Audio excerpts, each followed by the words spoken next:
Tag TV brings you daily news bulletin from India. Breaking news and views from India.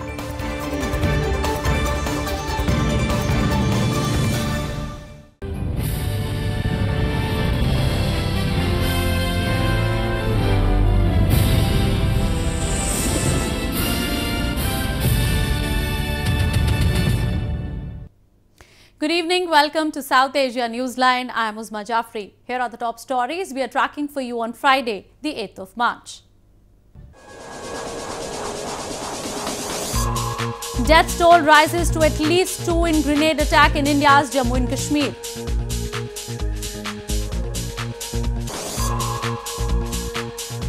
Saudi Foreign Minister meets top Pakistani leadership in Islamabad.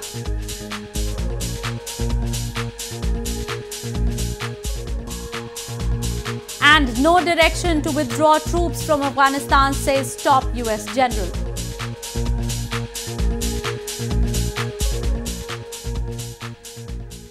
And now for all the details. Death toll rose to at least 2 on Friday in a grenade attack after one more person succumbed to his injuries in Jammu city of India's northern Jammu and Kashmir province.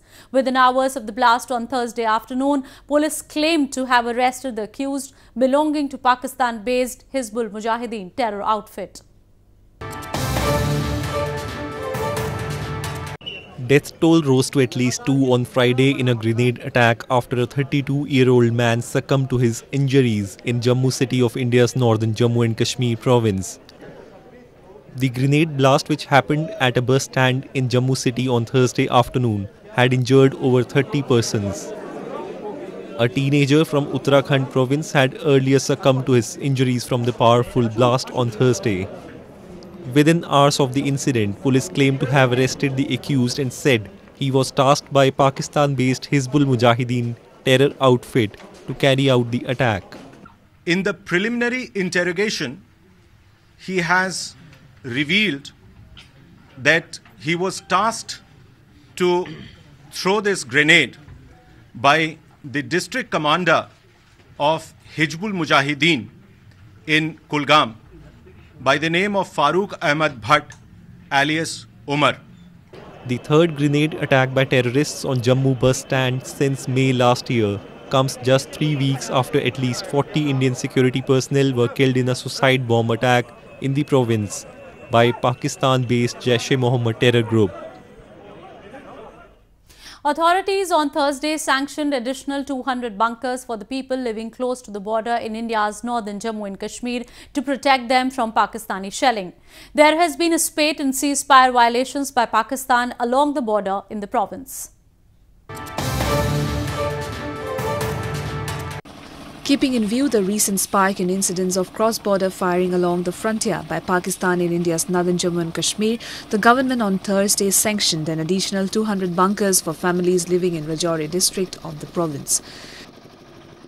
These 200 individual and community bunkers would be constructed as part of 14,000 bunkers, which were being built for the families living along its border with Pakistan to keep them safe near their homes. The Pakistani troops have continued to violate ceasefire along the de facto border in Naushera, Krishna Ghati and Sundarbani sectors of the province in the last few days.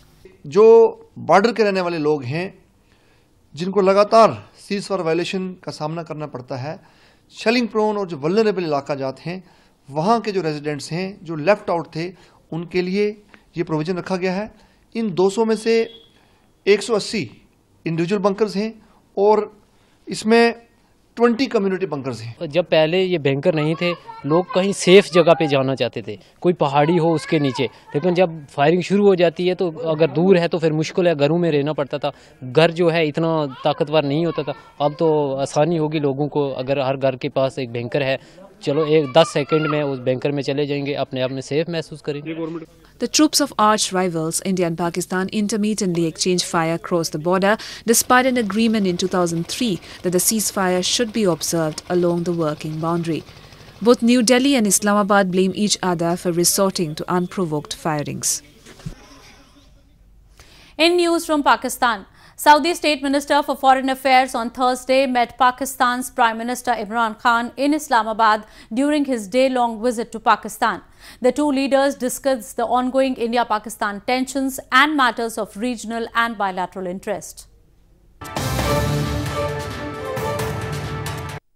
Saudi State Minister for Foreign Affairs Adil Al-Jubair on Thursday met Pakistan's Prime Minister Imran Khan in Islamabad during his day-long visit to Pakistan. Jubair called on Prime Minister Khan at his office where the two discussed the ongoing India-Pakistan tensions and matters of regional and bilateral interest, local media reports said. Pakistan's Foreign Minister Shah Mahmood Qureshi, PM's advisor on trade, Secretary Foreign Affairs and other high-ranking officials were also present during the meeting. Ahead of his meeting with Khan, the Saudi leader held talks with Qureshi and assured his country's support towards solving the issues with India in a peaceful manner. Countries including the US, UK, China and Saudi Arabia were involved in easing tensions between India and Pakistan, which flared after India claimed it had incontrovertible evidence of Islamabad's involvement in a deadly terror attack, which killed at least 40 Indian security personnel on February 14th. The attack in India's Jammu and Kashmir was claimed by Pakistan-based Jaish-e-Mohammed terror group. Jubair's visit also came after the Crown Prince's standalone visits to Pakistan and India soon after the terror attack. The Pentagon has not received any order from President Donald Trump to withdraw troops from war-torn Afghanistan, top US General Joseph Wattel said on Thursday. He advocated the need to have a sustained presence of the US in Afghanistan and said any decision to reduce forces should be done in full consultation with the coalition partners. Commander of the U.S. Central Command, General Joseph Wattel, said on Thursday that the Pentagon has not received any order from President Donald Trump to withdraw troops from war-torn Afghanistan. He made the statement during a congressional hearing while responding to questions on news reports about a timeline of withdrawal of troops from Afghanistan. U.S. President Donald Trump had in December last year announced that the U.S. would pull troops from Afghanistan. Wattel said any drawdown or withdrawal of troops from Afghanistan should be based on conditions on the ground and the progress in the political process as well. My advice is that any decision to reduce forces in Afghanistan should be done in full consultation with our coalition partners and, of course, the government of Afghanistan. It should pivot off political progress and the reconciliation process.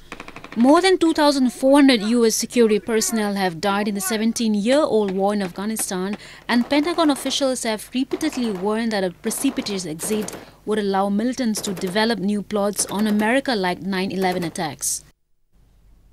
A study by the Afghan Institute for Strategic Studies has suggested that the establishment of an interim government can be taken as a solution to the conflict in Afghanistan. The study released on Thursday said that if conditions for an interim government are not taken into consideration, this will lead to the political collapse of the present government. A new study conducted by the Afghan Institute for Strategic Studies on a potential political settlement in Afghanistan suggests that the establishment of an interim government can be taken as a solution to the conflict in Afghanistan. The study, titled Political Settlement of the Afghanistan Conflict, Divergent Models, states that the Taliban is willing for the establishment of an interim government. However, the study warns that if the conditions for the establishment of an interim government are not taken into consideration, this will lead to the political collapse of the present government.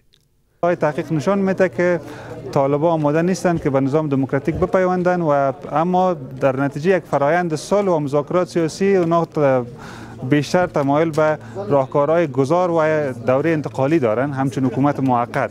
Meanwhile, President Ashraf Ghani, while addressing a gathering in Kunar province, said that those who want the establishment of an interim government should participate in the elections and secure people's votes. Moving on to news from Nepal. A traditional dance form by Indian artists enthralled audiences during the ongoing Festival of India in Nepal's capital, Kathmandu city. The month-long event has been organized to strengthen cultural ties between the two nations. With an objective of strengthening the existing age-old cultural ties between India and Nepal, a traditional dance form, Shiv Nadam Omkaram, was recently performed by Indian artists as part of the month-long Festival of India in Nepal's capital, Kathmandu city. During the event, a dance group from India, Susumanya group, mesmerized the audience with their dance and singing performances. The Shiv Nadam Omkaram is a traditional dance form dedicated to Lord Shiva, the Hindu god of destruction, who is also called the Lord of Dancers. The event is aimed at reinforcing sensibilities, affinities and shared cultural bond between the people of the two countries. India and Nepal share a unique bond of friendship characterized by deep-rooted people-to-people ties. Since millennia, people of both the countries have nurtured a common heritage of art, music and cinema. A slum in Pune city of India's Maharashtra province is being given a colourful makeover by artists who are painting more than 14,000 houses with vibrant hues. The initiative is being undertaken by a non-governmental organisation under their campaign Misal Mumbai.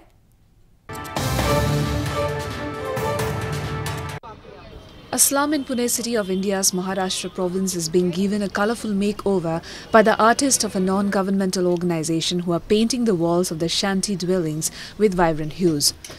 More than 14,000 houses in the Parvati Hill slum area are being painted under an initiative, Misal Mumbai, by a Mumbai-based artist, Robel Nagi. The initiative is aimed at creating awareness among the people about the benefits of education, nutrition and sanitation through art and give a message of women empowerment and skill development. Main aim मिसाल मुंबई का colour करना नहीं है, क्योंकि मैं artist हूँ तो मैं आर्ट के माध्यम से लोगों से जुड़ना चाहती हूँ। आर्ट के माध्यम से उनको बताना चाहती हूँ कि एजुकेशन की इम्पोर्टेंस क्या है, हाइजीन सैनिटेशन इम्पोर्टेंट क्यों है, स्वच्छता इम्पोर्टेंट क्यों है, बच्चों की अच्छी हेल्थ, अच्छा स्वास्थ्य इम्पोर्टेंट क्यों है, जो ड्रॉप आउट्स हैं युवा हमारे, उनको पढ़ाई कंप्लीट करना क्यों ज़रूरी है। The initiative Misal Mumbai was started in January last year and more than 43,000 houses have been painted by more than 1 million volunteers associated with the initiative. A sports club in Indian capital New Delhi has been training young women free of cost in traditional sport Panja Ladai or arm wrestling. Scores of women regularly practice the sport at the club and are now ready to represent the country at the national and international level. A sports club in India's national capital, New Delhi, has been training young women free of cost in traditional sport, Panja Ladai or arm wrestling to break the stereotypes related to the sport. A large number of female wrestlers were seen flexing their muscles at the Royal Sports Club on the occasion of International Women's Day. Many players at the club are now ready to represent the country at the national and international level. The club also provides equal opportunities for physically disabled people, visually impaired and senior citizens to come and show their strength.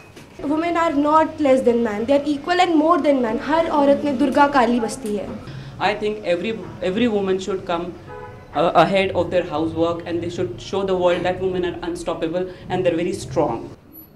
Arm wrestling has always been considered a men's sport in the country, but women are now coming out of their homes to practice the sport. The Royal Sports Club was founded in 1995 by Lakshman Singh Bhandari, who won gold at the Asian World Arm Wrestling Championship and now supports at least 100 such clubs where women are honing their arm wrestling skills. Well, that's the way it was in South Asia this evening. Before we conclude the top stories once again.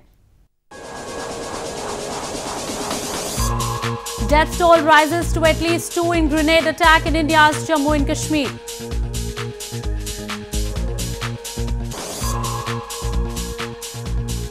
Saudi Foreign Minister meets top Pakistani leadership in Islamabad.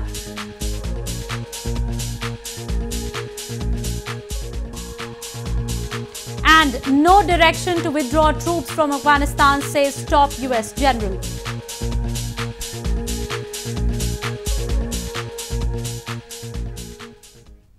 Now our viewers can watch the show on SouthAsiaNewsline.com. You can also visit us on Facebook.com/SAsiaNewsline and follow us on Twitter @SAsiaNewsline. That's all in tonight's edition. We will see you same time next week. Have a great weekend. Good night.